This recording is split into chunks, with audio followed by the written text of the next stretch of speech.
फहद का घर और उसकी माँ।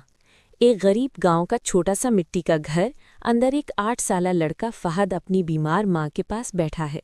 माँ बिस्तर पर लेटी है, कमज़ोर, चेहरे पर शफ़क़त। फहद उसका हाथ थामे मुस्कुरा रहा है। कमरे में गुर्बत के आसार, मिट्टी की दीवारें, टूटा हुआ चिराग। बाहर कहूटा के पहाड़ नज़र आ रहे हैं। सुबह की नरम रोशनी, जज्बाती माहौल, हकीकत पसंदाना, सुनहरी रोशनी। फहद स्कूल जाते हुए। एक 8 साला लड़का फहद पुराने फटे जूतों, मिट्टी आलूद कपड़ों और खाली बस्ते के साथ गांव की कच्ची गली से स्कूल की तरफ जा रहा है। पस मंजर में कहूटा के सब्ज पहाड़, सुबह का धुंधला सा मंजर। फहद के चेहरे पर अज़्म और मुस्कुराहट, सादा देही माहौल, हकीकत पसंदाना, सुनहरी सुबह की रोशनी। क्लासरूम में मास्टर साहब का सवाल। एक सादा देही स्कूल का क्लासरूम। फहद सबसे आगे बैठा तवज्जो से सबक सुन रहा है। मास्टर साहब, 50 साला बुजुर्ग उस्ताद, उससे पूछ रहे हैं। फहद मासूम मुस्कुराहट के साथ जवाब दे रहा है।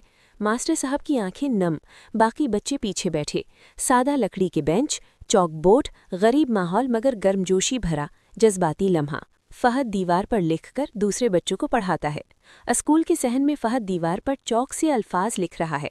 3 छोटे बच्चे उसके गिर्द बैठे खुशी से पढ़ रहे हैं। फहद मुस्कुराते हुए इशारों से समझा रहा है। पस मंजर में स्कूल की इमारत और पहाड़, दोपहर की गर्म रोशनी, बच्चों के चेहरे पर उम्मीद, खूबसूरत देही मंजर, जज्बाती और मुतासिरकुन। गांव का शख्स फहद लर्निंग कॉर्नर खोलता है। गांव का एक अमीर शख्स खलीजी लिबास में बैरूने मुल्क से वापस आया, स्कूल में खूबसूरत छोटा सा फहद लर्निंग कॉर्नर खोल रहा है।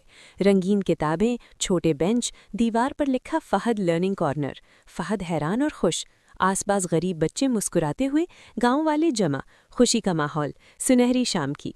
आज का फहद नन्हा उस्ताद। आज का फहद अब 12-13 साल का, एक छोटे से कमरे में खड़ा बच्चों को पढ़ा रहा है। खुद भी किताब पढ़ रहा है। बच्चे उसे प्यार से नन्हा उस्ताद कह रहे हैं। कमरे में गरीब बच्चे खुशी से पढ़ रहे हैं। दीवार पर फहद का पोस्टर, बाहर कहूटा के खूबसूरत पहाड़, उम्मीद भरा मंजर, सुनहरी रोशनी, मुतासिरकुन और